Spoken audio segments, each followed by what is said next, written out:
Hello, my name is Dr. Kristen Guillory. I go by Dr. G, and I am someone who strives to do everything under the umbrella of healing, hope, and purpose. I would like to offer three tips or three pieces of encouragement to those of you who might be supporting someone who's going through something really difficult right now. The first is please do not ever use again the phrase, time heals all wounds. And here's why. It's not time that heals the wounds, it's what you do with it. And some wounds will never fully heal. Now, I know time might make things better, but there are some wounds that we still have. I tell people there are a couple wounds that I still have, and I've just learned to live life with a limp. I remember leading a session about 2 or 3 years ago for some men, and a gentleman raised his hand right after I made that statement. You know, gentlemen, don't ever use the phrase time heals all wounds. And he brought me over. He said, Doc, come here, come here. And I said, yes, sir. He said, thank you so much for saying that. And I said, you're so welcome. Would you mind telling me why? He said, I'm a Katrina survivor, and it happened 9 years ago, and I'm not over it. I said, sir, of course you're not, and I'm so sorry. How old were you when Katrina happened? He said, I was 49, and I was raised and lived my whole life in New Orleans.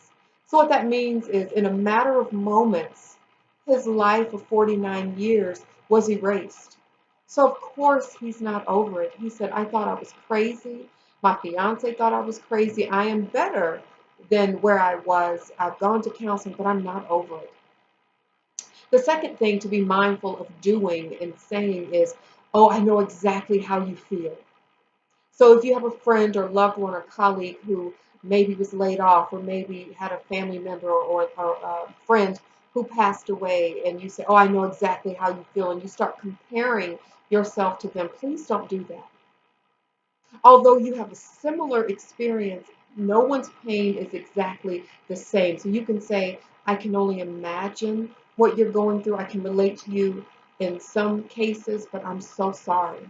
So please do not compare your pain to somebody else's, right? The third thing to be mindful of saying, and it's good intention behind it, but I want to push us to go a step further. Be mindful of the statement, let me know how I can help you. Well, I don't know about you, but when I have gone through a really hard time and devastating times, I didn't know what I needed. So in those moments, your loved one probably doesn't know what they need. There's a chance they've never been in this situation. So a better thing to say is, how can I pray for you?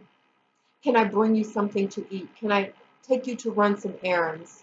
Can I just sit with you and watch TV? I'm here if you want me to listen. Just know I'm here. But give them the option. Don't force yourself, but be mindful of the question or statement. Let me know what I can do. There's a friend of mine who a couple of years ago he lost his father, and that statement really made him upset. And he said, then come over and clean my toilet. He was like, do you really want to help? And he said, I know the heart behind it. I know it's to help, but let's be a little bit more intentional. And number four, I think I said three, but number four is be mindful of the question, how are you doing? Instead of that question, you can ask, how are your thoughts? Or how can I pray for you? So the four things to be mindful of saying is first, time heals all wounds. The second is comparing your pain to theirs. The third is let me know what I can do or if I can help. And the fourth is how are you doing? Instead of saying that, say how are your thoughts?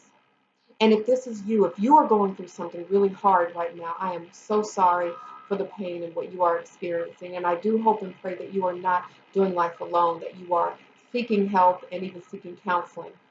And if you are someone who's supporting someone who's going through something hard, I hope and pray that you have someone you can talk to and that you're not doing life alone, because I know that could be a hard journey as well.